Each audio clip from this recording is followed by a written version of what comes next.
Bienvenue, merci à l'ECAM de nous accueillir dans cette belle salle pour l'événement Climeability Design. Donc, un projet Interreg qui a pour objectif d'accompagner les entreprises du Rhin supérieur à mettre en place des actions pour s'adapter au changement climatique. Donc c'est pour ça aussi qu'on a choisi un peu un horaire étrange. On est vraiment sur une large pause entre midi et 2. L'idée, c'était de permettre à un maximum d'entreprises de pouvoir venir. Donc voilà, on espère que ça a permis à un certain nombre de personnes de se déplacer. Il faut savoir qu'on est plus de 500 entreprises sur l'espace européen de l'entreprise, donc voilà.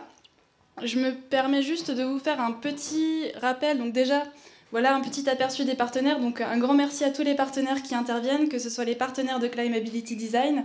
Vous avez un grand nombre de partenaires qui sont présents aujourd'hui, qui vont vous présenter à la fois des éléments dans la conférence, mais également lors des ateliers, si vous êtes inscrit à un atelier. Et on a également la chance d'avoir aussi des intervenants et des partenaires qui sont sur l'espace européen de l'entreprise et qui interviennent spécialement aujourd'hui pour nous. Donc merci aussi à eux d'avoir accepté de participer à cet événement.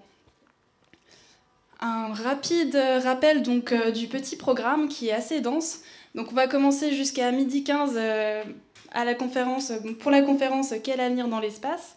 Ensuite, on aura une rapide collation. L'idée, c'est de ne pas avoir le ventre vide et de pouvoir un petit peu discuter. Et pour celles et ceux qui ont choisi un atelier, il faudra ensuite se diriger vers l'atelier que vous avez choisi. Donc, ce sera à pied. Donc là, pareil, on voulait vous faire redécouvrir l'espace. Donc, c'est peut-être des endroits que vous ne connaissez pas, donc ça vous donnera l'occasion de découvrir des bâtiments. Donc, avec un atelier animé par des partenaires et en prime la visite du bâtiment dans lequel vous êtes. Si jamais il y a des gens qui n'ont pas eu l'occasion de s'inscrire à un atelier et qui souhaitent quand même venir, il faudra juste venir nous voir parce qu'on est assez serré au niveau de l'atelier 3. Par contre, il y a encore un petit peu de place au niveau de l'atelier 2 et l'atelier 1. Donc voilà, n'hésitez pas à venir me voir ou voir les intervenants, les personnes qui organisent pour qu'on puisse voir, pour trouver une solution. Donc voilà, je ne me suis pas encore présentée. Donc moi, je m'appelle Mélanie Trommenschlager, je travaille à Atmo Grand Est. Donc c'est l'association qui surveille la qualité de l'air. Et dans le cadre du projet Interreg, en fait, on a pour mission d'organiser des visites de sites remarquables, donc des visites qui ont déjà mis en place des choses en lien avec le changement climatique.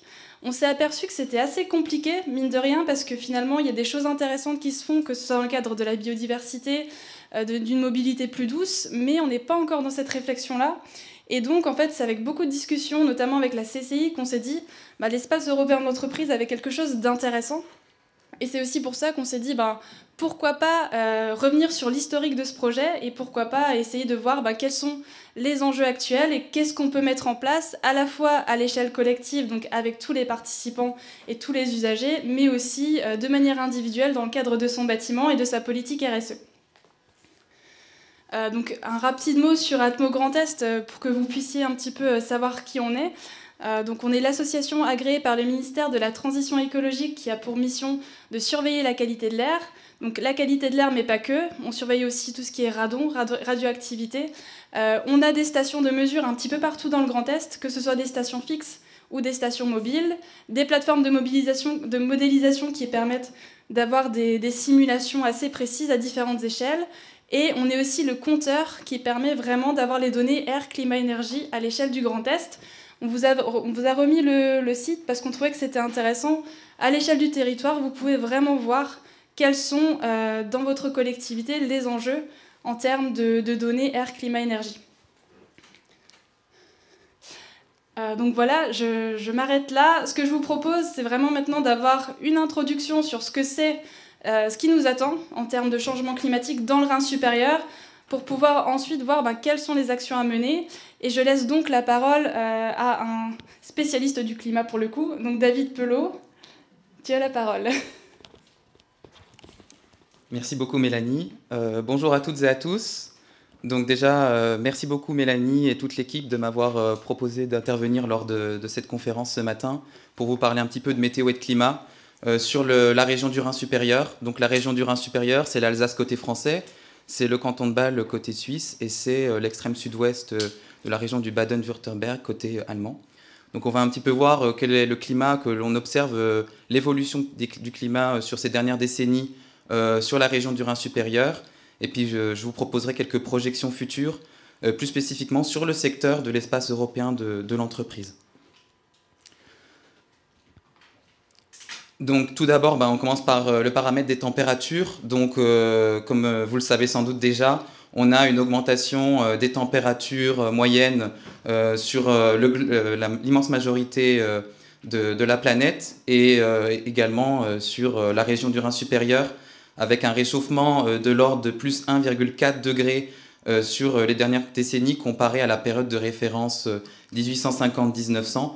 Donc on a une région qui se réchauffe plus vite que la moyenne sur la planète qui est d'environ plus 1,1 degré. Cela coïncide avec les continents qui se réchauffent plus vite que les océans. Donc sur le graphique, on voit l'évolution des températures depuis 1950 pour chaque année donc sur la région du Rhin supérieur, avec donc des années de plus en plus chaudes. On peut voir notamment l'année 2003, c'est la barre la plus haute, et on a également 2018, 2019 aussi qui sont très chaudes. Donc ça c'est pour la saison estivale, je vous ai mis uniquement donc juin, juillet, août. Et pour la période hivernale, on a également un réchauffement avec juste une variabilité interannuelle plus importante. Qu'est-ce que cela signifie?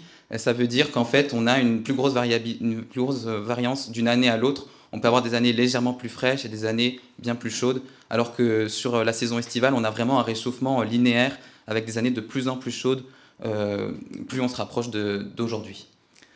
Concernant les vagues de chaleur, donc ce graphique représente en fait le nombre de journées chaudes, c'est-à-dire le nombre de journées par an où on observe une température supérieure ou égale à 30 degrés.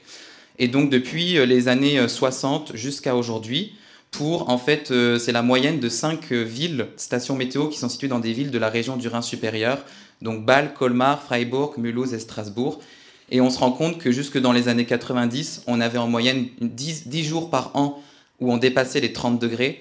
Et depuis les années 2010, on passe plutôt environ à 20 jours, au moins 20 jours, voire même 25 jours par an. Donc on multiplie par 2 en l'espace de 50 ans, même pas le nombre de jours où on dépasse les 30 degrés. Concernant les nuits tropicales, une nuit tropicale, c'est une nuit où la température ne descend pas en dessous de 20 degrés la nuit. Donc ce nombre de jours de nuit tropicale depuis les années 60, il est en nette augmentation, que ce soit pour la ville de Bâle, de Strasbourg ou de Mannheim. Et c'est un gros problème, notamment quand on habite en centre-ville, puisqu'il y a également le phénomène d'îlots de chaleur urbain qui accentue ce phénomène de fortes températures, même la nuit. Donc quand vous avez par exemple 20 degrés de minimal mesuré, donc à Strasbourg, notre station météorologique de référence c'est Ensheim à l'aéroport, eh bien vous pouvez rajouter facilement dans les cadres d'îlots de chaleur urbain, dans des situations à vagues de chaleur comme on a pu connaître il y a 15 jours, on rajoute 5 degrés. Si on est place Kléber, on ne descend pas en dessous de 25 par exemple. Concernant les précipitations, on a beaucoup moins d'évolution significative si on regarde depuis les années 60. On a des années sèches qui succèdent à des années humides. Alors certes, on peut constater, là c'est par exemple pour la saison estivale, que les dernières années ont été relativement sèches l'été, mais néanmoins, il n'y a pas de tendance long terme observée pour les précipitations estivales. De même pour les précipitations hivernales, donc décembre, janvier et février, on a des hivers qui sont secs et qui alternent avec des hivers humides. Donc là, pareil, contrairement aux températures, on a un signal très fort d'une nette augmentation des températures globales en toute saison. Concernant les précipitations, là, on n'a pas de signaux pour le moment, en tout cas en moyenne annuelle. Par contre, on aurait une légère disparité des précipitations. Je vais revenir dessus juste après. Concernant le facteur neige, puisque nous avons deux massifs sur la région du Rhin supérieur, les Vosges côté français et la Forêt-Noire côté allemand, et on a aussi également des massifs un peu moins hauts, mais côté canton de Bâle en Suisse. Et donc là, concernant la hauteur accumulée de neige sur le massif de la Forêt-Noire pour 5 stations différentes, depuis début des années 80 jusqu'à aujourd'hui, en moyenne, à la fin de l'hiver, on avait accumulé jusqu'à plus de 3 mètres de neige dans le massif de la Forêt-Noire. Donc c'est en cumulé, hein. C'est pas, on avait 3 mètres de mesuré à un instant T, c'est vraiment en cumulé jusqu'à la fin de la saison hivernale, alors que dans les dernières années, on est plutôt entre 2 mètres et 2 mètres 50. Donc le constat, c'est qu'on a encore de la neige dans les massifs pour le moment. Par contre, on en a moins en quantité, et également, on a des périodes où il peut en tomber beaucoup, et d'un coup, elle va fondre, avec une alternance de périodes très douces et des périodes plus fraîches. Concernant la situation récente, je reviens juste sur ce qui s'est passé depuis le début de l'année 2022, qui commence en fanfare concernant les les aléas climatiques malheureusement. Concernant le mois de mai qui est le plus chaud jamais observé depuis au moins 1947 sur la région du Rhin supérieur, si ce n'est plus si on regarde les relevés à Strasbourg qui commencent il y a 100 ans en 1921, on est sur le mois de mai le plus chaud jamais enregistré depuis 1921 avec 18,1 degrés de moyenne. Il faut savoir que ça correspond à un mois de mai normal à Alger. Donc c'est pas vraiment Strasbourg comme on peut le constater. Et si on regarde la tendance et la courbe rouge, eh bien en moyenne, avant, jusque dans les années 80, on avait 14 degrés de moyenne en mai à Strasbourg. Ces dernières années, on est à 15,5. Donc on a un réchauffement de plus 1,5 degré. Avec le record de 34,6 que j'ai mis en rouge en haut à gauche, le 20 mai à Strasbourg, qui bat les 33,8 degrés. Voilà. Concernant le nombre de jours avec une température supérieure ou égale à 35 degrés, c'est des journées très chaudes, de forte chaleur, on voit que c'était pour la ville de Strasbourg, donc là on est toujours à la station Ensheim, à l'aéroport, il y avait de nombreuses années où on n'observait jamais plus de 35 degrés, jusque dans les années, début des années 2000. Voilà, et vous voyez que le nombre de jours de nuit tropicale, au-dessus de 35 degrés, c'est entre 0 ou 1 jour maximum. Depuis les années 2000, on a une nette augmentation du nombre de ces journées très chaudes. Notamment l'année 2003, c'est le pic que vous voyez avec 13 journées au-dessus de 35 degrés, la fameuse canicule. Et depuis les années 2010, on n'a quasiment aucune année où on n'observe pas 35 degrés. Et là, je vous ai rajouté déjà 2022, parce qu'on est seulement fin juin, et on a déjà 2 journées où on a dépassé les 35 degrés à Strasbourg. Et qui plus est, on n'avait jamais observé plus de 35 degrés aussi tôt dans l'année. 36,4 le 18 juin et 37,7 le 19 juin. C'est la vague de chaleur la plus précoce jamais enregistrée sur le secteur. Rapidement, quelques tendances pour le futur concernant notre région du Rhin supérieur. Alors je commence d'abord à l'échelle un petit peu plus continentale de l'Europe. Pour la saison hivernale à gauche et la saison estivale à droite, en fin de siècle, on attend un réchauffement qui n'est pas uniforme, comme je vous le disais. Pour l'hiver, ça se réchauffe plus à proximité des pôles, et notamment donc ici, en l'occurrence de l'Arctique et de la Scandinavie. Et à contrario, en été, ça va plutôt se réchauffer à proximité de la Méditerranée, donc plus surtout la péninsule ibérique et le sud de la France. Dans tous les cas, pour notre région, on observe bel et bien un réchauffement marqué. Pour les pluies, eh bien là, on a une grosse marge d'incertitude en fait, puisque suivant les modèles que l'on prend, suivant les scénarios d'émissions que l'on regarde dans le futur, eh bien, pour la saison hivernale, on se rend compte qu'on aurait une augmentation des précipitations sur le nord de l'Europe, à contrario, une diminution à proximité du Maghreb et du sud de la Méditerranée. Donc nous, on est à peu près à mi-chemin, même si on se rapproche plutôt d'une légère augmentation en hiver. Concernant l'été, par contre, on a un assèchement du bassin méditerranéen et jusque sur la France, et pas vraiment de scénario à privilégier sur le reste de l'Europe. Donc pareil, on est à proximité, nous, des incertitudes, même si on peut s'attendre à un léger assèchement en été. Donc comme je vous le disais, en moyenne annuelle, on n'aurait pas forcément de grosses évolutions majeures des précipitations, mais on aurait plus de pluie en été et plus de pluie en hiver, et moins en été. Pour la ville de Schlettigheim, du coup, où se situe l'espace européen de l'entreprise, donc c'est des cartes qui sont disponibles de l'outil Climate Inspector développé dans le cadre du projet Climability Design. Et ensuite, donc on utilise, là entre autres, j'ai utilisé des données du portail DRIAS de Météo France qui coïncident avec celle du Climate Inspector. Pour l'horizon 2050, je regarde le nombre de journées estivales où il fera plus de 25 degrés. On voit que la référence, donc c'est toujours 1976-2005, donc c'est une moyenne. On avait en moyenne 46 jours avec plus de 25 degrés. En 2050, on en aura 71, avec toujours une marge d'incertitude. Cette marge d'incertitude, elle correspond à la fois à l'incertitude des modèles climatiques et à la fois au scénario d'émissions de gaz à effet de serre que nous suivrons dans les années et les décennies à venir. Pour le nombre de jours où il fera plus de 35 degrés, pareil, jusqu'au début des années 2000, on n'en avait quasiment pas, on était plutôt proche de 0. Et à 2050, on est à 2, plus ou moins 2 jours, sachant que là, je prends un scénario médian RCP 4.5. Si on prend un scénario un peu plus pessimiste, on peut en rajouter. Et quand on voit les dernières années, le nombre de jours qu'on observe, on peut peut-être s'attendre à même plus. Pour les nuits tropicales, comme je vous le disais, température minimale qui ne descend pas en dessous de 20 degrés, eh bien avant, on en avait en moyenne 4 nuits par an. Ensuite, on peut s'attendre en 2050 à 17 nuits où la température ne descend pas en dessous de 20 degrés. 17 nuits à Schlettigheim, qui est quand même pas forcément au cœur du centre-ville de Strasbourg. Donc si j'avais pris un point à Place Kléber, je pense qu'on peut facilement rajouter avec l'îlot de chaleur urbain plusieurs nuits en plus. quasiment un mois. Concernant l'hiver, avec le nombre de jours de gel qui à l'inverse diminue fortement, 53 jours pour la référence, en 2050 plutôt 34. Donc ça ne veut pas dire qu'il n'y aura plus du tout de gelée, au contraire, il y en aura toujours. Et c'est bien le problème, c'est que les températures moyennes augmentent et qu'on aura toujours des périodes de gel. Donc ça peut poser des gros soucis pour les domaines arboricoles, viticoles et les rendements agricoles de manière générale pour la saison printanière. Et le nombre de jours sans dégel, pareil, qui diminue, qui est divisé par 2 à l'horizon 2050. Et pour terminer, par rapport aux précipitations, eh bien, comme je vous le disais, en été, on n'a pas vraiment de tendance pour l'espace européen de l'entreprise. 208 mm leur référence et horizon 2050, pareil, avec bien sûr une incertitude de plus ou moins 30 mm, alors qu'en hiver, on aurait une augmentation de 20 mm en moyenne sur les précipitations hivernales. Donc une légère augmentation. Ce qu'il faut retenir surtout pour les précipitations, c'est un risque d'augmentation des pluies intenses, avec des orages qui pourraient être plus virulents et plus violents, malheureusement comme ceux qu'on a pu connaître il y a très peu de temps ces derniers jours.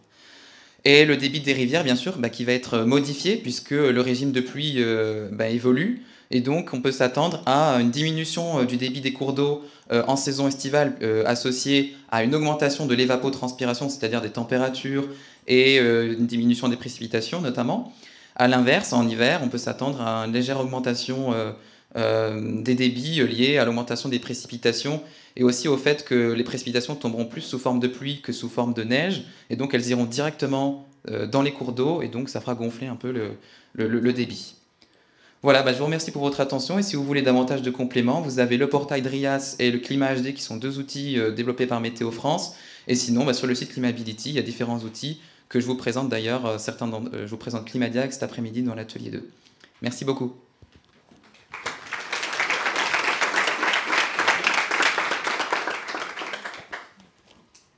Merci beaucoup David. Ça nous semblait important d'avoir des vrais chiffres, des cartes et des visuels pour se dire que voilà, il ne faut pas attendre. Il y a vraiment des choses à mettre en place tout de suite. Donc merci pour ce diagnostic précis.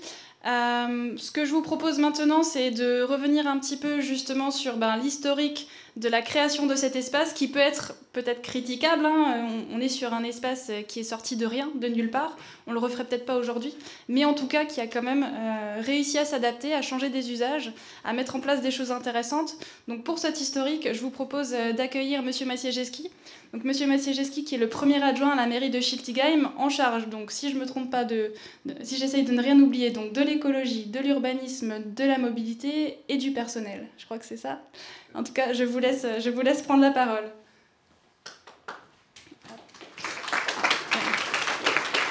Je vais juste installer votre clé. Oui. Bonjour tout le monde. Merci aussi de m'accueillir dans cette conférence. Donc oui, je suis premier adjoint de la ville depuis 2018 et en charge de toutes ces thématiques.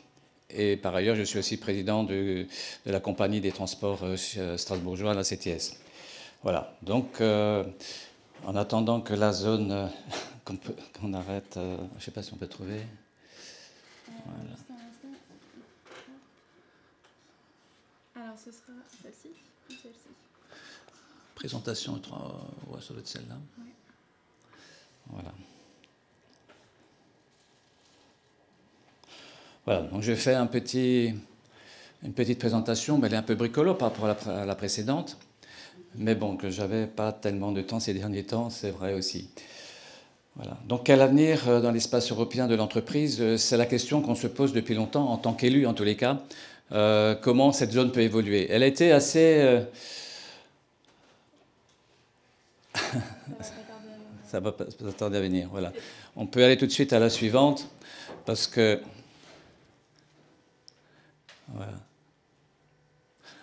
Voilà, ça devait correspondre à ça à l'origine, cette zone-là. On ne la reconnaissait pas.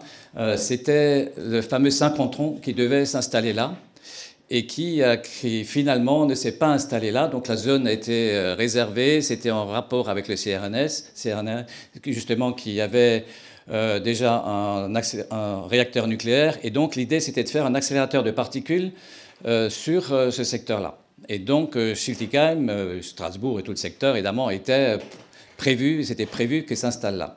Et puis finalement, ça s'est pas fait. C'était une décision politique à l'époque du gouvernement Mitterrand qui a dit que maintenant, finalement, cet accélérateur s'installe du coup du côté de Grenoble, et c'est ce qui s'est passé. Donc ça crée une grave crise politique à l'époque, puisque le maire de l'époque était très fâché, il a démissionné du Parti socialiste, ça crée des tensions, etc. Donc l'idée, c'était de trouver quelque chose pour cette zone-là qui était réservée pour une activité industrielle au départ, et scientifique aussi au départ. Donc finalement, donc, en 1993, il a été décidé de faire une zone d'activité un petit peu révolutionnaire. C'était un pari à l'époque, un pari fou, parce que faire des entreprises du tertiaire, parce que Schiltigheim était avant tout une ville industrielle, hein, et il faut savoir que dès le 19e siècle, Schiltigheim avait accueilli d'énormes entreprises qui avaient une renommée mondiale. Et il faut savoir que Schiltigheim aussi était pendant très longtemps la ville la plus riche de France, ramenée à la nombre de têtes d'habitants de par l'industrie. Alors vous connaissez quelques industries. Et évidemment, il y avait les brasseries, mais ce n'était pas les plus qui ramenaient le plus d'argent. Il y avait Kiri qui était leader mondial du froid industriel. Il y avait aussi Caddy qui était évidemment un leader mondial du chariot du supermarché pendant très longtemps. Donc voilà, il y avait Mock aussi, qui était un leader mondial des incinérateurs industriels et aussi des chaufferies industrielles. Enfin voilà, donc il y avait énormément d'industries sur Schiltigheim qui se sont développées d'une manière massive dès le 19e siècle sur Schiltigheim. Et évidemment, au courant du XXe siècle, cette industrie s'est périclitée ou s'est délocalisée. Et donc, l'idée, c'était de dire qu'il faut trouver d'autres solutions d'emploi. Et donc, le tertiaire, dans les années 90, on dit, voilà, c'est l'avenir, il faut créer du tertiaire. Donc, la ville a décidé de créer un parc tertiaire, une espèce de parc, évidemment. C'était un pari assez fou à l'époque, et ce n'était pas évident que ça allait pouvoir fonctionner vraiment. Et donc, il n'y a que quelques entreprises au début qui ont adhéré sur cette zone-là, mais c'est assez confortable et finalement, beaucoup d'entreprises se sont installées. On voit bien qu'aujourd'hui, ça s'est beaucoup développé. Donc aujourd'hui, vous voyez un peu à quoi ça correspond. Donc c'est quand même un espace assez grand avec beaucoup de verdure. Et alors ça me fait quand même penser aussi, parce qu'à l'intervention précédente, l'urbanisme, parce que c'est aussi un peu mon domaine, on a quand même une zone pas trop minéralisée. Et souvent, quand on fait des opérations immobilières ou des opérations d'entreprise, on a tendance à les concentrer et à faire beaucoup de minéral. Et le problème du minéral, quand c'est très concentré, ça crée des micro-dépressions localement et ça aggrave les phénomènes météorologiques. Ça, je peux vous en parler parce que j'ai fait l'expérience. J'étais dans une autre vie aussi pilote et j'avais commencé à piloter très jeune, à 14 ans, et entre autres en vol à voile. Et donc, du coup, on voyait bien que chaque fois qu'il y avait des concentrations, ça crée des dépressions. C'était très pratique parce que ça crée des ascendances. Mais ça crée des fois des dépressions très violentes selon les conditions météorologiques, en fonction de l'isotherme zéro, etc., des directions du vent. Et ça déclenche des dépressions qui font des orages et même parfois des petites tornades. Donc, dans la conception de l'urbanisme, ces questions sont importantes. Alors aujourd'hui, quand on dit qu'il faut amener de la nature en ville, ce n'est pas uniquement pour le confort des yeux, ce n'est pas seulement pour le confort de la promenade, c'est aussi pour le confort climatique et éviter des désordres climatiques très importants.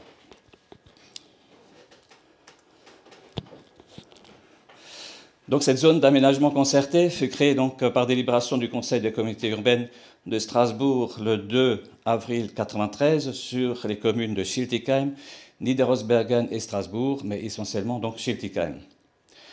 Le parc tertiaire donc, de l'espace européen de l'entreprise s'étend sur un périmètre de près d'1 million de mètres carrés et abrite actuellement un parc de bureaux d'environ 300 000 mètres carrés de surface plancher. Donc la vocation de l'espace européen de l'entreprise reste, depuis sa création, l'accueil des activités privées ou publiques de bureaux et des entreprises, sociétés et établissements privés ou publics, ayant des activités liées à des techniques d'industrie, recherche ou enseignement à caractère innovant et de haute technologie, ainsi que les équipements, services et structures d'accompagnement nécessaires au fonctionnement de la zone. Alors au début, c'était assez strict. Au début, c'était essentiellement réservé aux tertiaires, aux entreprises, et il y avait très peu d'autres activités. Par exemple, la restauration n'était pas autorisée au début, sauf la restauration des entreprises. L'hôtellerie aussi n'était pas autorisée. D'autres commerces n'étaient pas autorisés. Donc cette évolution s'est faite progressivement. Donc, outre l'activité de bureau et la zone accueille donc un pôle de formation de recherche campus. Donc ici, à l'ECAM, on a l'exemple le plus frappant, évidemment, vous êtes plein dedans. Et une offre de services et d'équipements d'intérêt collectif diverses et complémentaires, hôtels, plusieurs restaurants, crèches, centres de fitness, médecins généralistes, dentistes, kinés, laboratoires médicaux. Donc la zone est labellisée très haut débit et bénéficie, bon, on en reviendra plus tard. Voilà, la force de puissance 3, parce que souvent le raccourci, ce sont les grands espaces qui étaient disponibles. Les entreprises peuvent organiser de grands parcs arborés autour de leurs bâtiments. Et c'est ce qu'ils ont souvent fait. Et puis, ils n'ont pas trop réservé dans un certain temps certaines entreprises à leur parking. Donc, il reste des grands parcs et beaucoup d'espaces verts. Aujourd'hui, certaines entreprises qui voudraient augmenter leur parking, ce n'est pas possible, c'est plus possible parce qu'entre-temps, il est arrivé le fameux bus à haut niveau de service et des règles d'urbanisme donc limitent nettement la possibilité d'agrandir les parkings. Donc, voilà quelques vues sur le lac.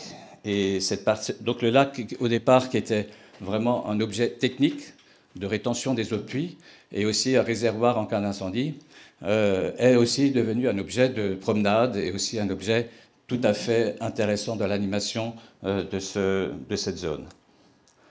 Une autre vue de ce lac, le soir, on voit qu'il y a de beaux paysages quand même. Voilà encore une autre vue. On voit bien que c'est vraiment ce lac qui a une fonction d'animation de l'ensemble de la zone. Et c'est aussi un lieu de promenade et qui fait vivre aussi la zone bien au-delà, parce que c'était un peu le problème. Pendant très longtemps, cette zone ne vivait que la journée, en semaine, et une grande partie de l'année et de la semaine, entre autres les week-ends, il n'y avait rien qui se passait. Et donc l'arrivée des hôtels et de ce lac qui fait vraiment, et des restaurants, fait que les gens viennent ici pour se promener et se détendre. C'est aussi devenu un lieu de loisirs, ce qui n'était pas du tout prévu à l'origine. Voilà un restaurant aussi qui s'est installé, qui s'appelle le Confidentiel, mais qui est quand même très visible. Donc plus qu'une zone d'activité, c'est aussi une zone de vie. Donc, dans le but d'améliorer le confort des professionnels et transformer cette zone d'activité en zone de vie, des services ont été implantés en fonction des besoins. C'est ainsi qu'une crèche, restaurant, hôtel, salle de sport et de fitness donc, ont été installés. Et peut-être, je ne sais pas si ça a déjà été installé, un salon de coiffure, un pressing ou encore un tabac presse, c'était le projet, mais je ne sais pas si ça s'est réalisé. Voilà par exemple la crèche Léa et Léo. Voilà. Une résidence étudiante, alors ça c'est la grande nouveauté aussi sur le secteur, c'est que des résidences étudiantes s'installent. Ça c'est une grande résidence étudiante qui fait je crois pratiquement 150 chambres. Et 2 autres sont en projet, dont j'ai déjà signé les permis, donc sur la zone. Donc il y a un apport très fort d'étudiants sur ce secteur-là. Donc ça aussi, ça va changer la vie et du quartier, du secteur. Il y a aussi une nouvelle tendance aussi, c'est de plus en plus de bureaux sont transformés en centres de formation. Ici, on a le cas, donc l'ouverture prochaine donc en septembre. Donc voilà, il y a 3 ou 4 bâtiments de la zone de l'espace européen qui se transforment en centres de formation. Là aussi, c'est une évolution du secteur, une évolution assez importante de cette zone qui était avant tout destinée au tertiaire au départ. et qui devient une zone de plus en plus une zone d'étudiants. Alors, ce qui s'est passé jusqu'à présent, cette zone était gérée par une ZAC, zone d'aménagement concerté. Et donc, il y a une particularité, c'est des règles d'urbanisme qui étaient établies spécifiquement pour cette zone-là, mais avec une particularité, c'est-à-dire que ceux qui voulaient s'installer devaient acheter en plus des mètres carrés planchers. Et ces mètres carrés planchers, il y avait un certain potentiel sur l'ensemble de la zone, de certain nombre de mètres carrés qu'on pouvait acheter. Et donc, la zone, à un moment donné, toute cette capacité d'acheter des mètres carrés pour construire a été épuisée. Et donc, en 2019, cette ZAC a été dissoute et le système, toute la zone est rentrée dans une gestion classique, donc du PLU, du plan local d'urbanisme. Et du coup, on n'a plus cette contrainte d'acheter des mètres carrés et c'est un petit peu le risque de que cette zone puisse se densifier. Parce que, selon les règles d'urbanisme classiques, on peut construire plus que ce qu'on a construit aujourd'hui. Donc aujourd'hui, on avait une zone très aérée, avec beaucoup d'espaces verts, mais à l'avenir, il se trouve, là on a effectivement un projet de Duval qui construit un immeuble de bureaux à cet endroit-là, ce qui était avant un espace vert. Voilà. Ensuite, oui, cette zone est desservie par la CTS. Donc, on a le bus à haut niveau de service, qui est quand même assez important, parce que la fréquence est assez forte, la rotation, et qui va être élargie. Aujourd'hui, c'est un lien entre la gare centrale de Strasbourg et cette zone. Et puis, cette ligne va s'agrandir très prochainement avec 12 nouvelles stations jusqu'au pont d'Anvers, ce qui va faire traverser l'ensemble de la ville de Strasbourg et ce qui va donner encore plus de possibilités de venir dans cette zone-là ou d'en partir, etc. Enfin voilà, ça passe par les hôpitaux universitaires, etc. Enfin voilà, ça a quand même beaucoup d'intérêt, cette zone-là, et entre autres pour les étudiants qui vont aussi habiter sur l'espace européen. Il y a deux autres lignes, la ligne 50 et 70 qui desservent, et une autre ligne aussi, qui desservent également la zone. Et aussi le transport à la demande sur réservation, qui est aussi intéressant, donc qui permet de relier tout ce qui est la seconde couronne de Strasbourg vers cette zone-là. Et c'est donc sur réservation, et c'est toujours au tarif, transport en commun. CTS sur la zone A, donc c'était absolument avantageux aussi comme déplacement, et c'est aussi pour lutter contre trop de véhicules dans cette zone-là, parce que ça, c'est un autre problème, c'est tout ce qui est circulation.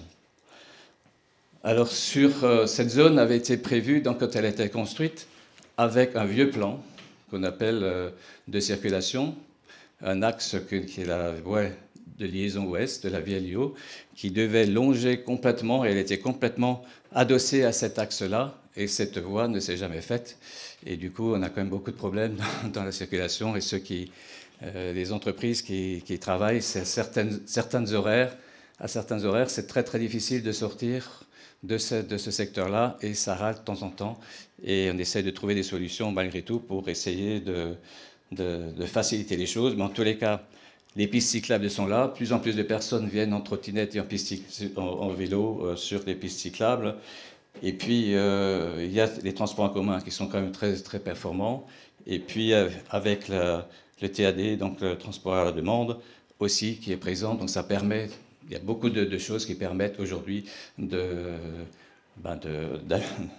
d'arriver sur cette zone sans être obligé de prendre sa voiture personnelle. Voilà. Et puis, j'oublie, Cities, Vélop aussi, qui sont sur le secteur. Cities, c'est autopartage, Vélop aussi, c'est des vélos de location, vélo-partage. Voilà. Alors, je ne sais pas si mon collègue de la ville va intervenir sur la partie plus avenir de ces espaces de nature.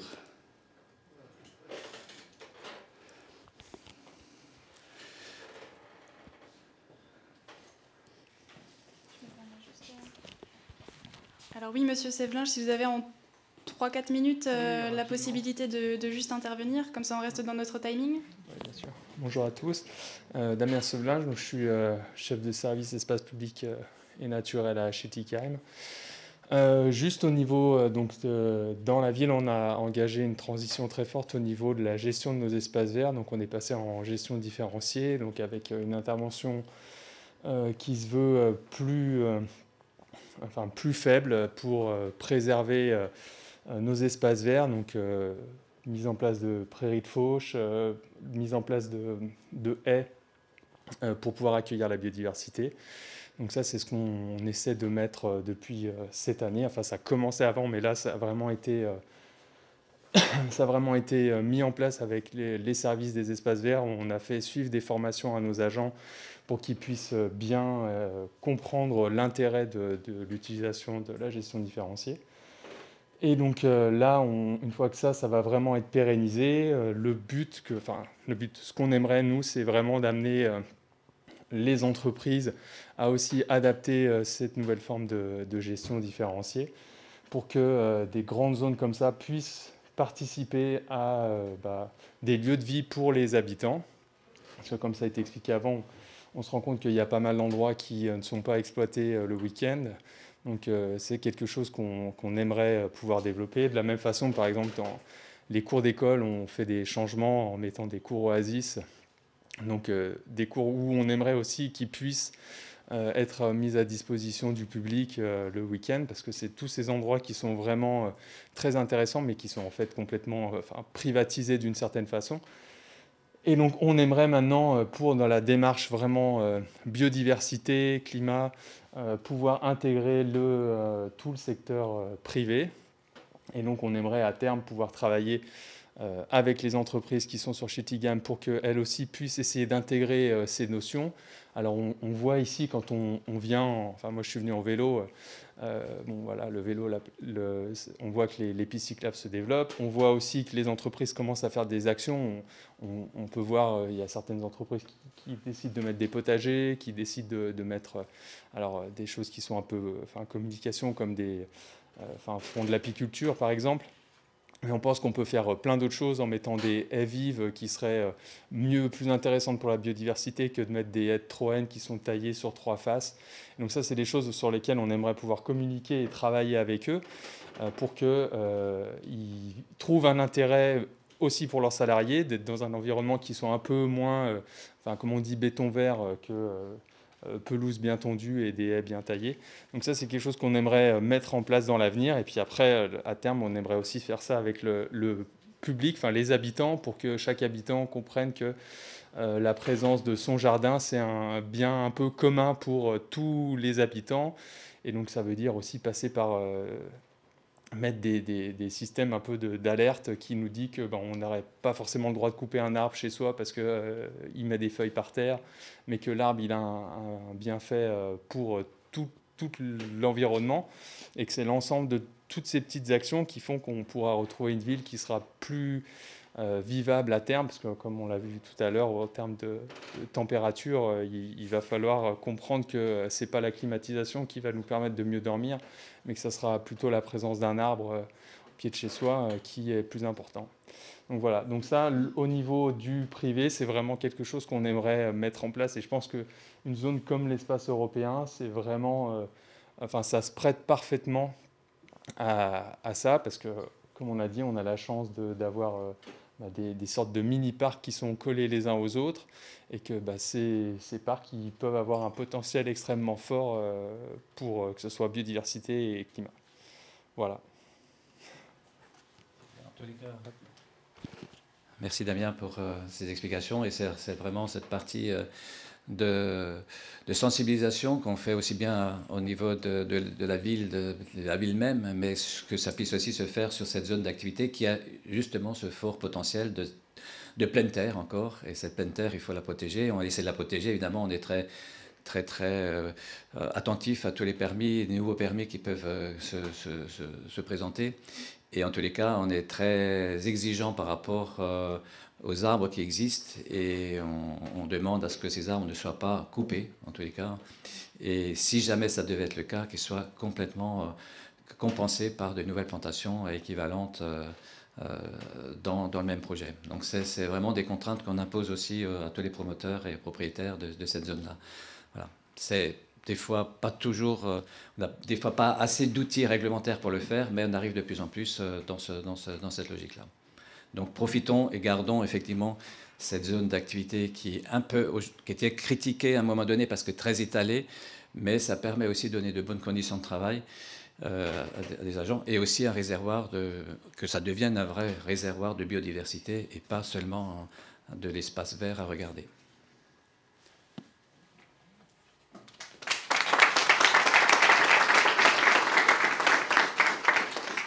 Merci beaucoup, effectivement, à tous les deux. On voit vraiment l'évolution de cet espace au gré des usages, des choses très positives.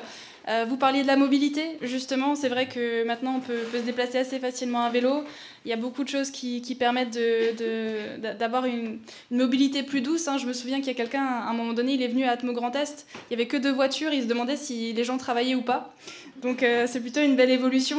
J'en profite par rapport à la mobilité aussi pour celles et ceux qui n'ont pas encore de solution, pour vous dire que l'Agence du climat permet aussi de mettre en place actuellement des actions et tout un accompagnement. Ils sont présents aujourd'hui donc pour répondre à vos questions lors de la collation. Par rapport aussi à cette évolution, je crois qu'il y a un message clair qui est de travailler ensemble, en collectif, que ce soit les entreprises avec la ville, mais avec les écoles, pour vraiment avoir une belle évolution de cet espace. La conférence, c'est bien qu'il y a l'avenir dans l'espace. Et par rapport à cette dimension collective, il y a vraiment aussi des choses qui se réfléchissent déjà, comme vous le voyez. Et pour un petit peu aller dans le détail, je vous propose qu'on passe à la suite, donc avec l'écologie industrielle territoriale. Et pour cela, on va changer de présentation et on va accueillir Monsieur Hervé Bazin de l'Eurométropole de Strasbourg. Merci Mélanie. Donc bonjour à tous, bonjour à toutes, bonjour à ceux aussi qui sont en ligne bien sûr. Effectivement, le but de ma présence aujourd'hui, c'est aussi de vous parler, on a parlé beaucoup de climat, de température, d'aménagement de la ville, des espaces, etc. Mais nous sommes ici dans l'espace européen de l'entreprise, donc moi je vais vous parler entreprise. Et justement, je fais une courte introduction, ce n'est pas l'objet de parler de l'écologie industrielle et territoriale en détail ce matin. Vous avez l'atelier 3 cet après-midi, pour ceux qui sont intéressés à en découvrir un petit peu davantage. Chez CERU. L'écologie industrielle et territoriale, c'est pas nouveau au niveau de l'Eurométropole. Je commence le temps que ma diapo arrive. Ça date de 2012 et ça a commencé sur un territoire très minéralisé, pour le coup, celui du port autonome, enfin des ports de Strasbourg, et plus particulièrement sur le port autonome de Strasbourg. Et du coup, cette démarche aujourd'hui, elle est très intéressante parce qu'elle a permis à ces entreprises du port, donc 300 entreprises sur le port, une centaine qui sont dans l'association le GUP, le groupement d'usagers du port, et sur ces 100 entreprises qui sont dans le GUP, une trentaine d'entre elles qui sont actives au niveau de la démarche qui s'appelle la démarche clé, coopération locale et environnementale en synergie, donc depuis 2012. Donc depuis 2012, elles ont été accompagnées et elles travaillent sur l'écologie industrielle et territoriale avec des thématiques aussi variées que la mobilité, l'énergie, mais aussi la biodiversité, aussi surprenant que ça puisse paraître, ou encore l'emploi. Donc ce sont des sujets voilà, qui sont loin d'être épuisés, puisque vous voyez que ça fait 10 ans bientôt qu'on travaille avec le port et que ça continue. Et au niveau de l'Eurométropole, cette démarche, cette clé d'entrée, l'écologie industrielle et territoriale, il ne faut pas être puriste, c'est une approche qui permet de réunir des gens qui ont envie de travailler ensemble principalement. Cette clé d'entrée, elle permet de lancer de nouveaux programmes. Ça a été le cas en 2020 sur l'écoparc rhénan, donc sur Reichstätt, avec une approche là qui a été centrée sur un lieu, mais qui a été élargie à des entreprises qui ne sont pas physiquement sur l'écoparc, mais à proximité, et qui travaillent finalement ensemble. Aujourd'hui, on a 22 entreprises sur plein de communes, sur la Vanzeno, sur Reichstätt, sur Vendenheim, sur Eunheim, Bischheim, qui ont toutes travaillé ensemble sur les mêmes thématiques, biodiversité, déneigement, je le cite, c'était une singularité, bien sûr, énergie, mobilité, etc., les grands classiques. Pourquoi effectivement je vous parle de tout ça? Parce qu'on a continué effectivement au niveau de l'Eurométropole dans notre lancée. En début 2022, on a fait appel à Éco-Conseil pour mener une étude de ce qu'on appelle la préconfiguration à l'EIT. Et là, on s'est intéressé à des zones qui sont différentes de celles du port ou de l'écoparc, des zones artisanales, des zones commerciales, des zones de l'espace européen de l'entreprise. Donc, mes collègues vont vous parler un petit peu de ce qu'ils ont mené comme projet. Et tout ça nous a donné des remontées de terrain extrêmement nourrissantes et intéressantes sur ce que veulent les entreprises, 10 ans après que l'EIT, on en commence à en parler sur l'Eurométropole, et ce à quoi elles sont prêtes à s'engager et à travailler ensemble. Donc mes 2 derniers mots, parce que je vais vraiment passer la main à d'autres, c'est qu'effectivement cette démarche, elle continue. Sur ce 2e semestre 2022, elle va s'engager sur la plaine des Bouchers, donc ça c'est programmé. Et puis il y a encore effectivement d'autres morceaux ou d'autres zones du territoire qui seraient intéressés effectivement à être partie prenante de ces démarches. Donc je vous invite à ce qu'elles se manifestent vers moi ou vers d'autres pour effectivement qu'on puisse écrire la suite de l'EIT. Et voilà, moi j'ai un rêve que j'espère faire devenir réalité. Alors je vais le dire publiquement. J'espère que très très prochainement, on pourra avoir par exemple une séance de formation sur des opérateurs de maintenance en entreprise où on aura 10 personnes dans la salle. Il y en aura 5 qui viendront pour les entreprises du port, 3 qui viendront de l'écoparc et 2 qui viendront de la plaine des Bouchers ou encore d'ailleurs. Voilà, donc j'espère effectivement que ce rêve deviendra réalité assez rapidement. Et sur ce petit rêve, je passe la main effectivement à mes collègues pour la suite avec le lien Climability Design.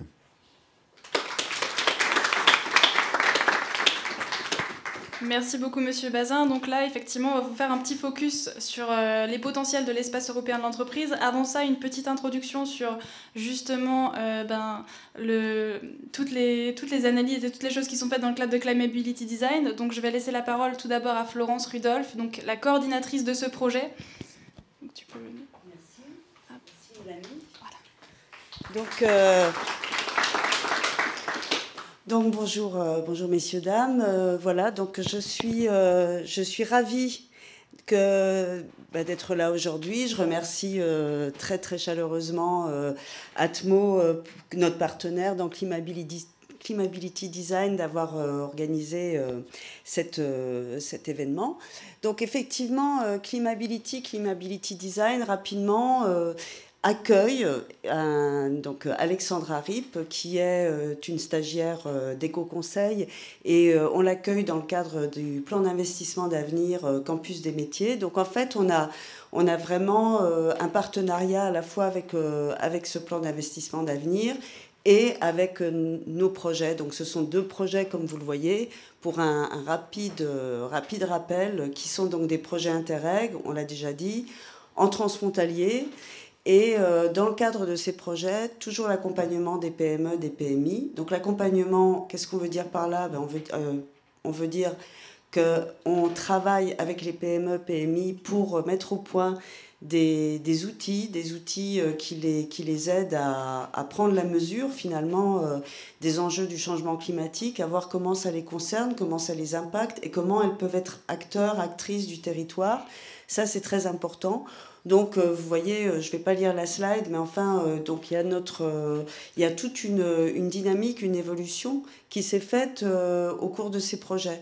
D'abord, on a travaillé auprès des entreprises individuellement, et puis d'où le nom de design, on a investigué finalement des espaces d'activité économique et industrielle, voilà, avec l'hypothèse qu'effectivement, à la fois, ce sont des lieux métropolitains, donc il y a vraiment des enjeux aussi en termes de territoire, en termes d'aménagement du territoire, et on l'a vu tout à l'heure, et on le reviendra avec l'espace européen de l'entreprise, avec d'autres espaces, donc vraiment l'importance, si vous voulez, et d'aller justement dans la démarche de métabolisme territorial, dans la démarche d'écologie industrielle, en faisant des synergies, en construisant des synergies. Voilà, donc aussi, profitez aussi, parce que moi je suis à l'INSA, professeur à l'INSA, et profitez aussi de l'INSA où on a des architectes, des ingénieurs, pour effectivement travailler davantage aussi des diagnostics territoriaux, architecturaux et urbains. Voilà, sans plus tarder, je passe la parole à Alexandra Ripp qui va vous présenter l'étude qu'elle a menée, enfin qu'elle est en train de mener, qu'elle a menée dans le cadre des chantiers. Voilà, alors je viens, bonjour, je suis là. Alexandre Harim, je suis donc en master spécialisé éco-conseil à l'INSA et j'ai eu le plaisir de travailler pour l'Eurométropole de Strasbourg dans le cadre d'un besoin qui était une intervention, une étude de préfiguration d'écologie industrielle territoriale. La phase de préfiguration, c'est donc une phase de prédiagnostic. C'est d'identifier des potentialités sur un territoire au vu de la commande qui avait été donnée. Et la démarche s'est faite en équipe. C'était une équipe chantier de 4 personnes, de janvier à mars, qui est intervenue sur les différents espaces cités dans une démarche qualitative pour réaliser des entretiens, des interviews auprès des acteurs du territoire concerné. Et je vais vous faire là un focus sur l'espace européen de l'entreprise où nous avons le plaisir d'être aujourd'hui. L'étude de préfiguration d'écologie industrielle territoriale au niveau de l'espace européen de l'entreprise s'est donc organisée autour d'interviews qualitatives auprès du président de l'association de l'espace concerné et également de représentants de la commune. Et plusieurs axes ont été identifiés. Le premier qu'on voit là, c'est la question de l'espace en lui-même. Structurellement, l'espace, comment est-il? Nous avons déjà eu une analyse très fine. Effectivement, elle a des avantages extrêmement intéressants vu que l'accessibilité est très attractive, tant sur les modes doux que sur les modes plus classiques. Il y a également une grande diversité d'acteurs qui est présente, même si c'est évidemment plus du tertiaire et il y aura lieu sur la question des matériaux de faire un travail complémentaire en amont, plus précis en la matière, pour voir s'il y a des synergies possibles. En tout cas, structurellement, il y a vraiment des points d'appui très intéressants en termes de facilitation de déplacement. Autre élément qui a été étudié, c'est la question plus spécifique des acteurs clés de l'association, des relais sur la zone. Or, cette zone a l'avantage d'avoir 2 acteurs disponibles, à savoir à la fois une association que nous avons eu le plaisir de rencontrer, mais également un gestionnaire de zone, le CEGIP. Du coup, il y a des acteurs institutionnels présents sur cette zone et qui permettent le dialogue, le cas échéant, si on s'intègre et si on investit sur les questions d'écologie industrielle territoriale.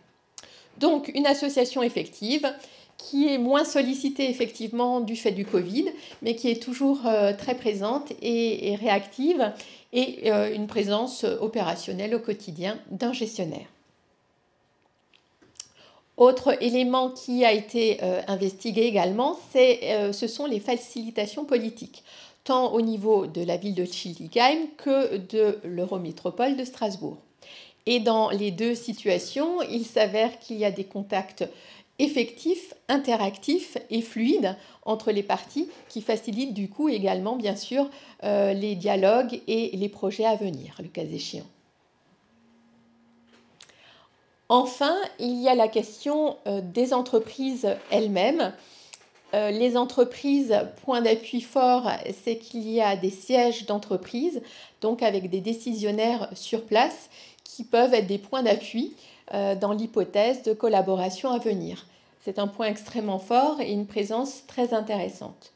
Par ailleurs, on a également identifié des entreprises extrêmement sensibles, favorables et porteuses sur les questions écologiques en soi et qui sont également dans des synergies collaboratives. Enfin, un autre thème plus générique qu'on a nommé synergie et qui concerne le climat et les relations entre les parties sur cette zone. En l'espèce, il y a une perception d'un climat positif avec des interactions entre les acteurs, en tout cas des points d'appui favorables pour envisager des collaborations à venir, le cas échéant. Ainsi, le travail que nous avons mené, les interviews qui ont pu être réalisées, nous ont permis d'identifier à la fois une association qui exprime un intérêt sur les questions d'écologie industrielle territoriale, Une ville qui exprime également un intérêt fort sur des synergies avec cette zone et une ambition d'être un lieu de vie au-delà du 8h-18h classique d'un espace économique. Et du coup, c'est un espace en mouvement, dynamique et prisé, qui est dans des interactions et du coup des gisements de potentialité en matière d'écologie industrielle territoriale. Voilà les éléments qu'on a pu partager avec le commanditaire et qui en a pris tout l'intérêt. Voilà.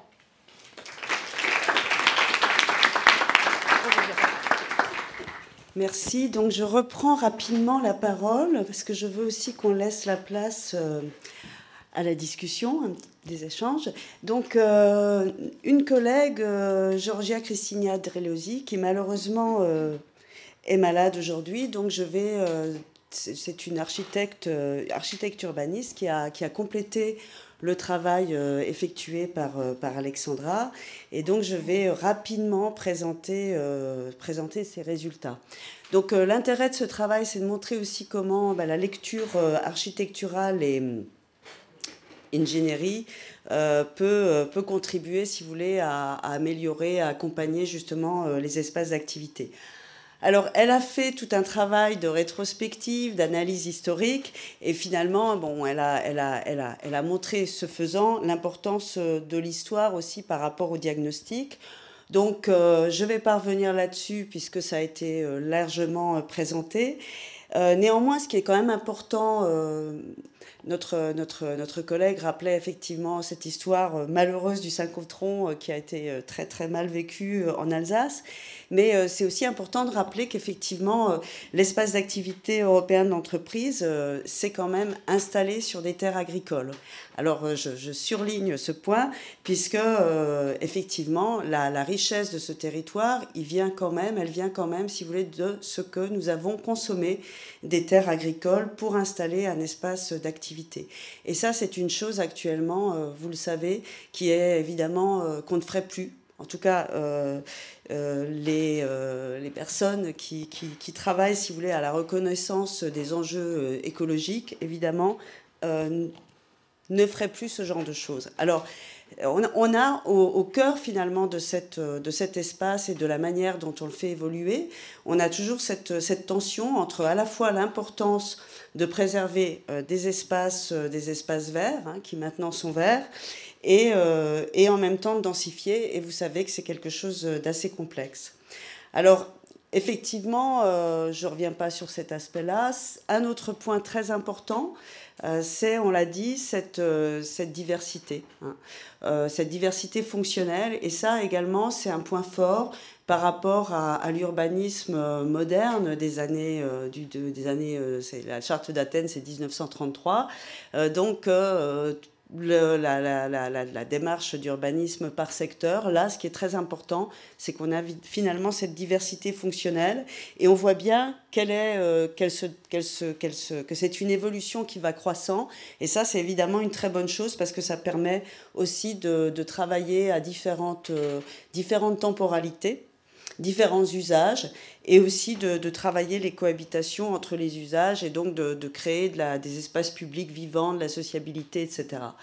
Donc c'est ce qu'avait montré cette collègue chez nous en stage actuellement, et elle avait justement, pour montrer l'intérêt de l'espace européen des entreprises, elle avait fait une comparaison entre une zone commerciale au nord, hein, la zone commerciale au nord et l'espace européen des entreprises, pour montrer combien quand même on a cette perméabilisation. Hein, ce n'est pas juste des espaces verts.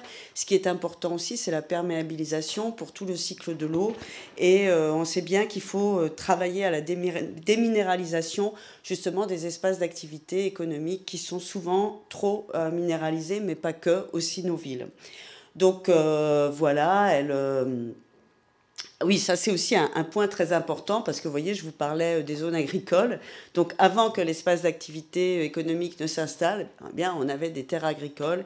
Et ça, c'est un aspect vraiment très important à avoir à l'esprit quand on urbanise ou quand on développe des territoires ou hors enveloppe urbaine.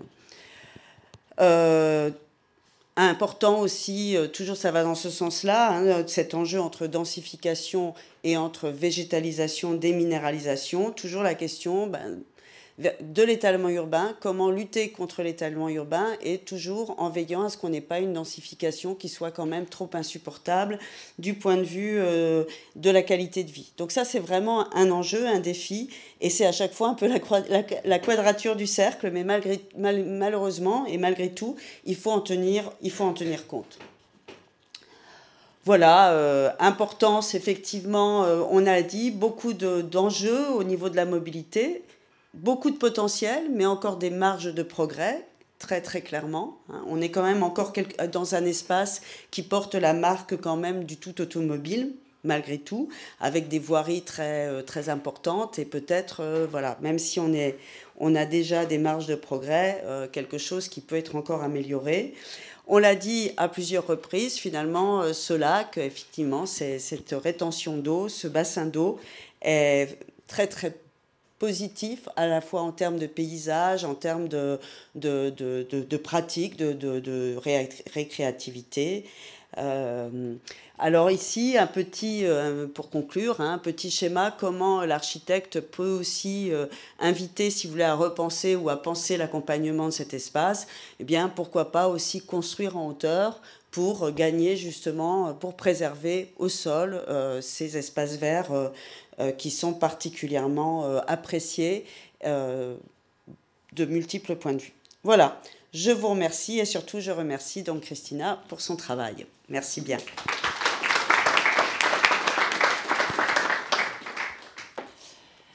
Oui, merci beaucoup de l'avoir représenté, Florence. Donc là, on le voit vraiment des analyses assez de manière globale et collective de l'espace. Mais il y a, comme vous l'avez vu, plus de 500 entreprises qui sont présentes, des écoles. Donc l'idée, c'était de voir aussi à l'échelle individuelle qui montrent des exemples. Et pour le coup, on voulait avoir, notamment pour celles et ceux qui n'ont pas forcément l'occasion d'aller dans des ateliers, quand même des interviews, enfin des retours d'expérience. Et pour cela, on a donc Marie Tournier d'Initiative Durable qui va nous animer une table ronde, donc avec 2 intervenants que je laisse aussi se déplacer et venir sur scène.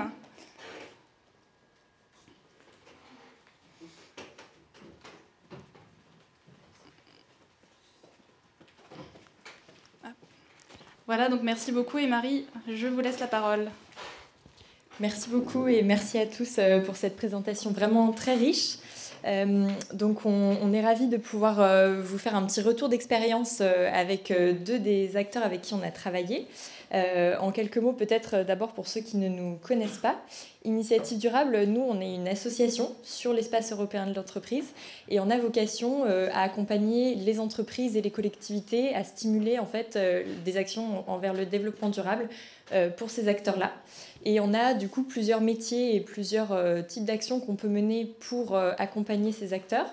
On a des actions plutôt d'animation de réseau, en organisant chaque mois des rencontres et avec des réseaux thématiques qui peuvent être sur la RSE, qui peuvent être sur l'économie circulaire ou encore l'économie industrielle et territoriale dont on parlait tout à l'heure. On a des actions plutôt d'accompagnement des entreprises. Donc là, ça va être bien illustré aujourd'hui par les témoignages qu'on aura. À travers du coup l'accompagnement de nos adhérents, un nouveau dispositif porté en partenariat avec l'Eurométropole qui s'appelle Start RSE, que Jennifer vous présentera juste après. Et puis on a aussi des actions plutôt d'accompagnement des territoires, que ce soit sur l'écologie industrielle et territoriale, puisqu'on parlait de la démarche clé tout à l'heure, qui est animée par Initiative Durable. Et puis si vous voulez en savoir plus, on le disait, il y a un atelier qu'on anime spécialement là-dessus à 13h chez CERU. Et enfin, des actions plutôt de promotion de l'économie responsable, comme avec les trophées RSE Grand Est, que vous avez peut-être vu passer, ou encore le Forum du développement durable, qui a lieu chaque année. Cette année, si vous n'avez pas encore noté la date, c'est le 8 novembre, au Palais de la Musique et des Congrès. Donc sans plus attendre, je vais présenter nos intervenants, et qui vont pouvoir vous en dire plus sur les actions en matière de développement durable qu'ils ont menées. Donc on a d'une part Jennifer Linhart qui est ici avec nous, qui est chargée de relations entreprises au sein de l'ESG. C'est une école, l'ESG, membre du groupe Galileo et qui devrait ouvrir en septembre prochain. et qui se définit comme un campus nouvelle génération. Vous allez pouvoir nous en dire un peu plus sur le pourquoi, et qui, dès le départ, essaye dans son ADN de mener des actions en lien avec la RSE. Et puis nous avons Eric Wolf, qui nous rejoint aussi, qui est le directeur général de l'Alsacienne de restauration, qui est du coup le numéro 1 de la restauration collective en Alsace, qui est créé pour le coup depuis un petit peu plus longtemps, 1978. Vous avez plus de 750 collaborateurs, et dont plus de 100 sur l'espace européen de l'entreprise. Donc c'est un acteur majeur aussi de l'espace européen.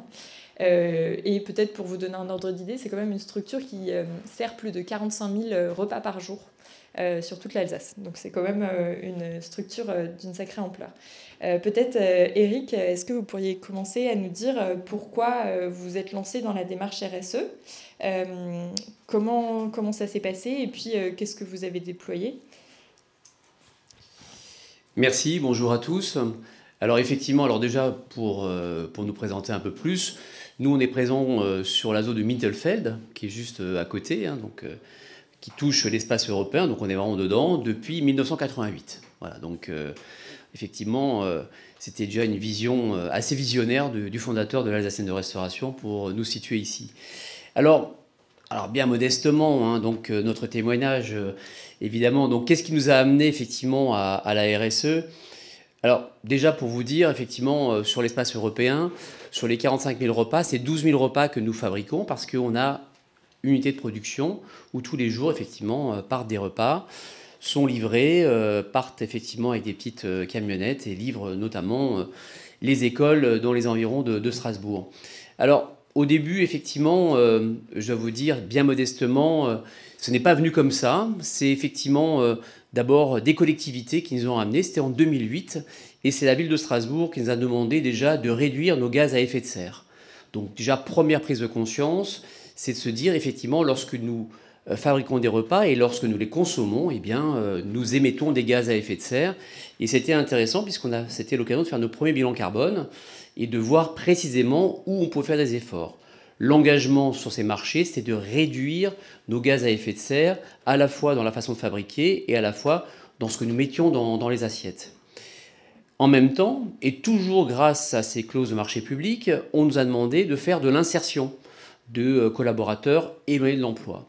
Donc vous voyez, au début, donc c'était en 2008, rien effectivement qui est venu de chez nous spontanément, c'était des demandes de collectivités, et on s'est engagé ainsi, et on a vu que finalement on avait un rôle à jouer, et on a continué comme ça, effectivement, au fur et à mesure à entreprendre des actions, évidemment les approvisionnements locaux, mettre du bio dans les assiettes. Bref, c'était une démarche qui était spontanée, mais pas vraiment organisée. La première étape pour nous, ça a été en 2015, donc quelques années plus tard, où nous avons soumissionné au label Alsace Excellence. Donc ce label qui récompense les entreprises vertueuses en Alsace sur la RSE nous a obligés à faire l'inventaire de toutes nos actions et de les répertorier sur les 3 piliers économique, social et environnemental. Et on s'est rendu compte à cette occasion qu'on faisait beaucoup de choses, qu'on ne disait pas beaucoup et que ça méritait effectivement d'organiser les choses. D'où effectivement la mise en place d'un comité de suivi de nos actions. Et rapidement, nous avons professionnalisé ce comité en intégrant et en collaborant avec Initiative Durable Alsace. Nous avons l'animateur et le coach de ce comité qui est un membre de Initiative Durable, encore aujourd'hui, et c'est lui qui nous a permis effectivement de vraiment structurer notre démarche sur la partie comité de suivi, qui est devenu un comité de pilotage RSE au sein de l'Alsacienne de restauration. Et la dernière étape, c'était la mise en place d'un plan directeur, un véritable plan directeur de nos actions RSE. On a plus de 25 items qui sont dedans. Je ne sais pas si je dois les citer maintenant, ou quelques-uns.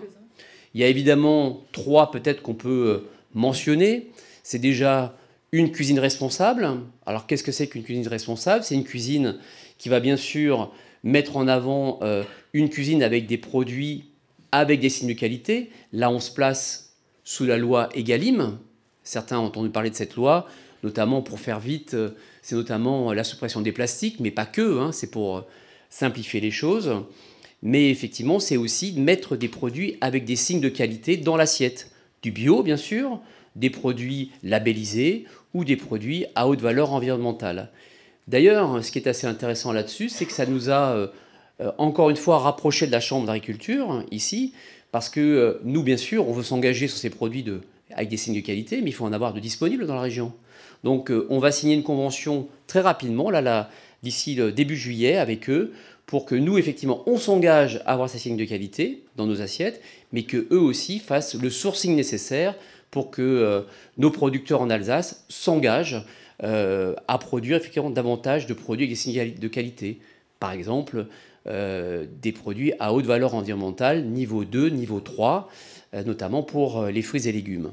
Donc ça, c'est un exemple, un levier, effectivement, sur lequel nous travaillons. Le deuxième, encore une fois, ce sont les émissions de gaz à effet de serre. Donc là, on y revient. Vous savez qu'en 2008, déjà, on s'est engagé à réduire cela. Mais encore plus maintenant, avec effectivement ce qu'on nous demande, il faut qu'on s'engage. Et la première chose, évidemment, à faire, c'est à apprendre à cuisiner davantage avec des recettes végétales. Donc ça, c'est pas spontané. Nous formons également nos cuisiniers aujourd'hui à de nouvelles recettes, nouvelles techniques pour offrir davantage effectivement de recettes végétales dans la production de nos repas. Ça, effectivement, c'est un exemple. Autre chose, nous engageons à mettre une information sur tous nos restaurants sur l'empreinte carbone de nos assiettes. Aujourd'hui, ça commence à être disponible. Comme tous nos repas sont faits à partir de fiches techniques, on sait exactement calculer l'empreinte carbone. Donc on a mis en place un carbon score.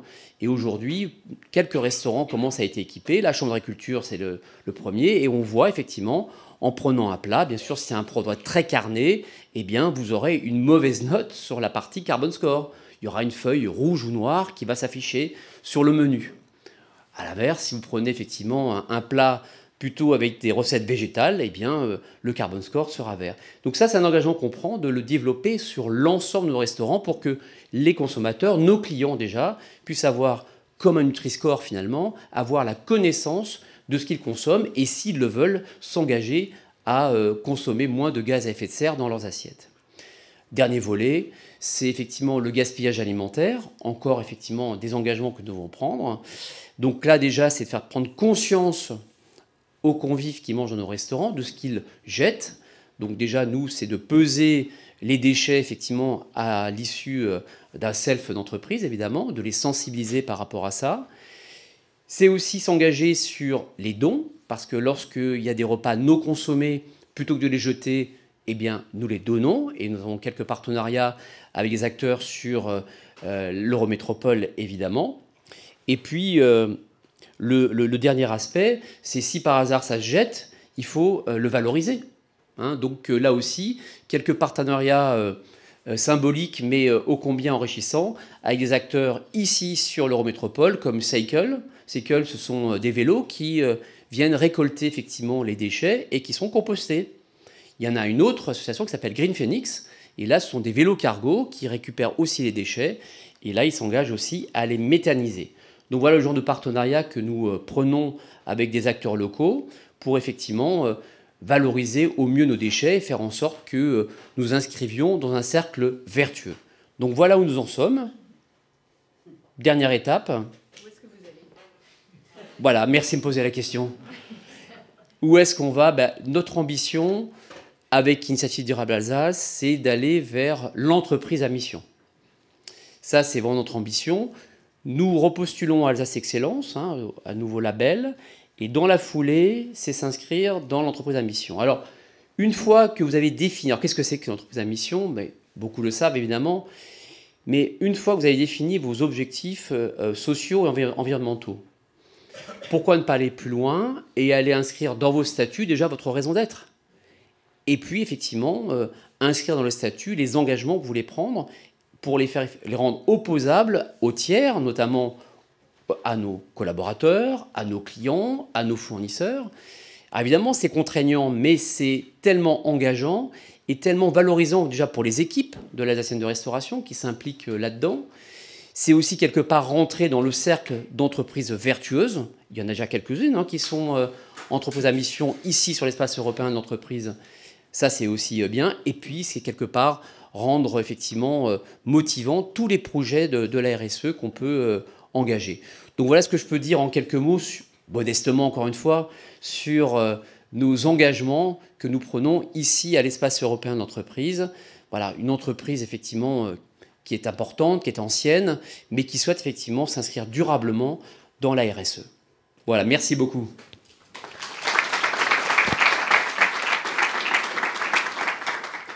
Merci beaucoup, Monsieur Wolf. Et donc, je vais proposer à Jennifer également de nous partager un petit peu, du coup, les enjeux qu'il y a autour du développement de ce nouveau campus que vous êtes en train de créer. Pourquoi un campus nouvelle génération et pourquoi avoir mis l'ADN directement au cœur de ce projet?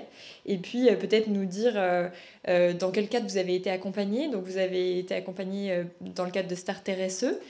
Comment ça s'est passé? Pour ceux qui ne connaissent pas, Start RSE, c'est un dispositif porté dans le cadre du pacte pour une économie locale durable de l'Eurométropole. Et du coup, Start, c'est soutien aux transitions responsables du territoire.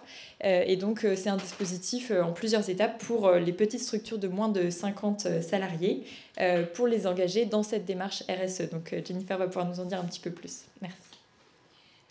Merci Marie, bonjour à tous et je suis ravie d'échanger aujourd'hui avec vous sur ces sujets qui sont extrêmement importants, porteurs et inspirants pour les organisations et les entreprises que nous sommes.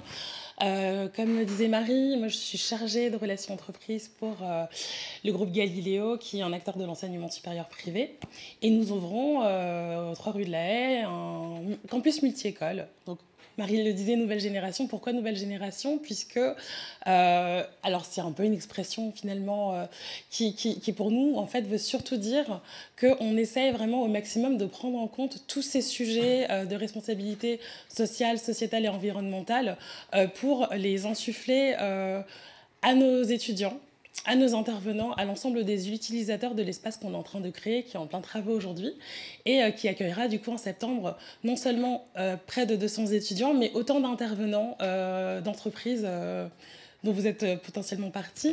Et l'enjeu qu'on avait, nous, c'est qu'aujourd'hui, on s'inscrit en ouvrant en septembre un campus donc, qui accueille du public, mais qui s'inscrit à la suite d'ouverture d'une dizaine de campus déjà en France, où on a constaté que les sujets de consommation d'énergie, de gestes responsables, etc., avaient vraiment encore besoin d'être énormément, enseignés, partagés, essaimés par du coup les étudiants, par les autres utilisateurs. Et nous, on a essayé de capitaliser sur l'opportunité qui était l'ouverture d'un campus, donc c'est-à-dire que tout est à faire pour justement s'approprier les meilleurs usages possibles et démarrer dès le départ, dès les travaux, une démarche justement de responsable et d'amélioration continue. Et c'est pour ça qu'on a fait appel à une initiative durable pour vraiment bénéficier dès le départ de cet accompagnement pour mettre en place vraiment des actions qui soient porteuses et durables. Et dans ce contexte-là, nous avons du coup démarré donc un diagnostic dans le cadre de Start RSE qui a commencé par faire finalement le point sur les points forts, les quelques points forts que nous avons, puisque nous faisons partie d'un groupe qui nous permet quand même de mettre en place des choses assez robustes. Et puis aussi les axes d'amélioration qui sont nombreux, puisque, encore une fois, nous démarrons ce projet d'ouverture de campus. Et dans ce cadre-là, nous avons pu identifier beaucoup de points, dont principalement, et nous en avons parlé d'ailleurs avec les autres intervenants, des choses qui vont toucher à la consommation d'énergie, que ce soit du coup d'un point de vue de l'usage de l'eau, de l'électricité, des détecteurs, enfin de tout ce qui est mesure finalement de consommation d'énergie, et participer à la communication auprès de nos étudiants, de nos intervenants sur les bons gestes à prendre en place, mesurer aussi du coup cette consommation pour voir quels sont éventuellement les axes sur lesquels il faudrait apporter des actions correctives. On a parlé aussi beaucoup de tout ce qui était transport, utilisation de véhicules, et l'idée c'est aussi de travailler sur cette question de la mobilité douce, puisque comme le disait tout à l'heure l'adjoint à la mairie de Schiltigheim, il y a aussi pas mal de potentiel de ce côté-là. Il y a pas mal d'acteurs et de partenaires qui permettent de proposer des solutions aux utilisateurs des différents les différents ERP ici. Et puis, il y a un autre axe aussi sur lequel on aura vraiment très envie de travailler avec les différents partenaires de l'espace européen, de l'entreprise. C'est, et Eric Wolf en a parlé, la restauration collective. Nous allons accueillir des étudiants avec les habitudes voilà, qui sont souvent celles d'étudiants qui ont encore vocation à être sensibilisés justement sur les déchets, le gaspillage, ce genre de choses. Et l'idée, en fait, c'est, puisque nous n'avons pas encore ouvert, c'est déjà de prendre acte de faire ces constats-là, de vraiment adresser cette typologie d'utilisateurs et de leur proposer des solutions qui vont permettre justement d'éviter, d'anticiper un certain nombre de gaspillages, qui vont permettre d'anticiper un certain nombre de déplacements en voiture individuelle, qui vont permettre de vraiment de prendre en compte toutes ces questions-là. Et vraiment, nous, notre besoin, c'est d'être accompagnés avec des propositions, enfin en tout cas des potentiels de partenariats concrets. Et du coup, ça c'est un appel aussi finalement aux personnes qui sont présentes aujourd'hui. De partager leurs bonnes pratiques, de partager leur retour d'expérience, de nouer des partenariats aussi potentiels si vous travaillez déjà sur ces questions-là. Eric Wolf a présenté énormément d'actions qui sont extrêmement... voilà, qui donnent vraiment beaucoup d'idées et qui sont vraiment applicables, je pense, de façon à court ou moyen terme. Et c'est vraiment toutes ces solutions-là dont on va essayer de s'imprégner pour les partager auprès de l'ensemble de nos utilisateurs, comme je disais, les étudiants, les intervenants, mais aussi toutes les personnes qui auront vocation à visiter notre campus. Et l'idée, c'est aussi évidemment de responsabiliser l'ensemble de ces utilisateurs, qu'ils soient intervenants d'entreprise ou étudiants qui seront en alternance, donc qui auront aussi vocation à imprégner ou à s'imprégner de ces pratiques-là à l'intérieur de leurs futures entreprises. Et du coup, à être aujourd'hui et demain des acteurs de ce changement aussi en matière de RSE. Donc c'est tout ça, en fait, c'est tous ces constats-là qu'on a menés grâce à l'accompagnement d'initiatives durables. Et c'est tous ces sujets-là qu'on va commencer à traiter. On a commencé à travailler sur un plan d'action. Et l'idée, c'est voilà, de commencer à nouer aussi, de continuer à rencontrer des acteurs sur ces domaines-là, de commencer à nouer des partenariats aussi pour avancer sur ces sujets-là et être vraiment dans une démarche d'amélioration continue. Encore une fois, on ouvre un campus, donc tout est à faire et on ne peut que progresser. Et vraiment voilà, partager tous ces sujets-là avec tous les acteurs que vous êtes.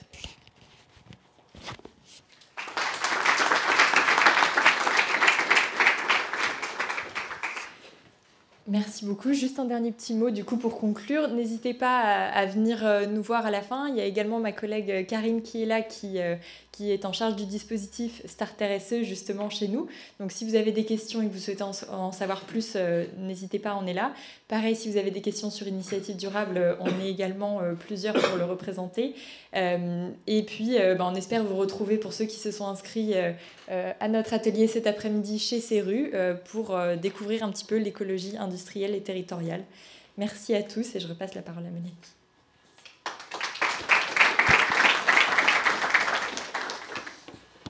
Voilà, donc la conférence s'achève ici. Je voulais remercier absolument tous les intervenants, tous les partenaires du projet.